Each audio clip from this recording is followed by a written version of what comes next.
जी नमस्कार, मैं हूं विपुल कुमार। बिहार में सरकार चाहे लाख दावे कर ले कि परीक्षा में कदाचार नहीं होगा, सॉल्वर गैंग काम नहीं करेगा या सॉल्वर गैंग के हम तार को कनेक्शन को काट दिए हैं, लेकिन ये दावे फेल हैं। ये दावे सच नहीं हैं, क्योंकि एक बार फिर बिहार में यह साबित हो गया कि सॉल्वर गैंग का नेटवर्क इतना मजबूत है कि उसे कोई तोड़ नहीं सकता है।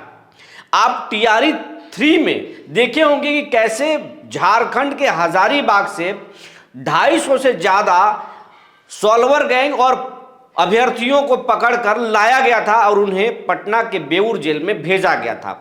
इसके बाद से ताबड़तोड़ छापेमारी हो रही थी, लगातार कार्रवाई हो रही थी और इसको देखकर लग रहा था कि अब बिहार में कोई सॉल्वर गैंग काम नहीं कर पाएगा। उसकी कमर को पुलिस ने तोड़ दिया है या सरकार ने अब उनको नेस्तनाबूद करने की पूरी तैयारी कर ली है। लेकिन इसी बीच एक बड़ी खबर निकलकर रांची से आई है। रांची में यह नीट यूजी की जो एग्जाम हुआ है उसमें जो है एक बड़ा सॉल्वर गैंग का रैकेट सामने आया। हुआ कुछ यूं कि नीट यूजी में झारखंड के रांची में एग्जाम चल रहा था। वहां पर रियल छात्र के अभ्यर्थी के बजाय जो है वो सॉल्वर गैंग के लोग एग्जाम दे रहे थे और बायोमेट्रिक्स जब मिलान हो रहा था तो उसी समय एक के बाद एक कई फर्जी सॉल्वर गैंग के लोग पकड़े गए जो दूसरे के बजाय एग्जाम दे रहे थे, परीक्षा दे रहे थे। रांची पुलिस ने उन्हें गिरफ्तार कर लिया बारी बारी और उनसे जब कड़ी पूछताछ हुई तो उन्होंने पूरा राज खोल दिया। बताया कि कैसे नालंदा बिहार शरीफ का जो सॉल्वर गैंग है उनको 5 लाख रुपए में सौदा कराया था। वो जो भी पकड़े गए हैं रांची में सॉल्वर गैंग के लोग, वो जो है मेडिकल कॉलेज के जो है वो छात्र हैं, वो मेडिकल की पढ़ाई करने वाले हैं और वो 5-5 लाख रुपए में दूसरे के बजाय परीक्षा दे रहे थे। और ये तमाम चीज़ें हुई हैं। जो रैकेट पूरा काम कर रहा था वो मुख्यमंत्री के होम जिले के जो लोग हैं, मैंने रैकेट के जो लोग हैं वो संचालित कर रहे थे। उन्होंने पूरा ये ताना बाना बुना था और पहले भी वो जो है इस तरीके की घटना में शामिल रहे हैं, सॉल्वर गैंग को संचालित करते रहे हैं।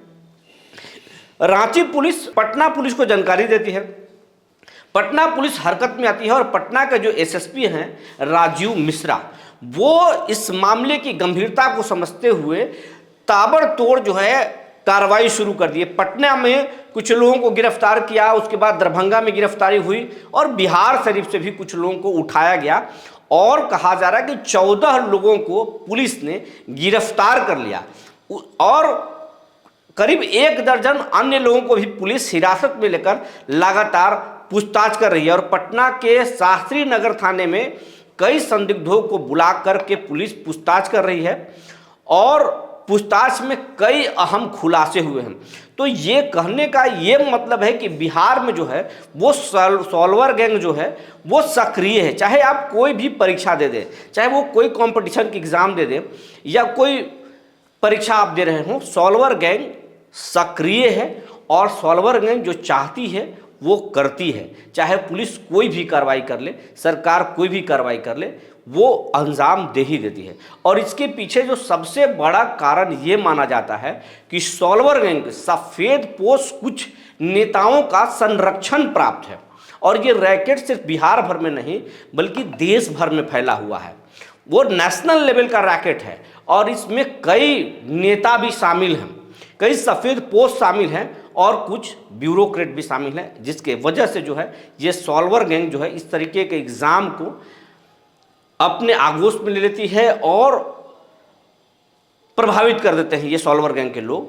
तो ये खेल जो है बिहार में चल रहा है, लेकिन एक बार फिर जो है सॉल्वर गैंग पुलिस के हत्थे चढ़ी है और इस बार पुलिस जो है लगातार कार्रवाई कर रही है। हो सकता है कि पुलिस अंजाम तक पहुंचे और पुलिस जिस तरीके से पटना के एसएसपी जिस तरीके से कार्रवाई कर रहे हैं, उम्मीद जताया जा रहा है कि बड़े मछली तक पुलिस ज़रूर पहुँचेगी।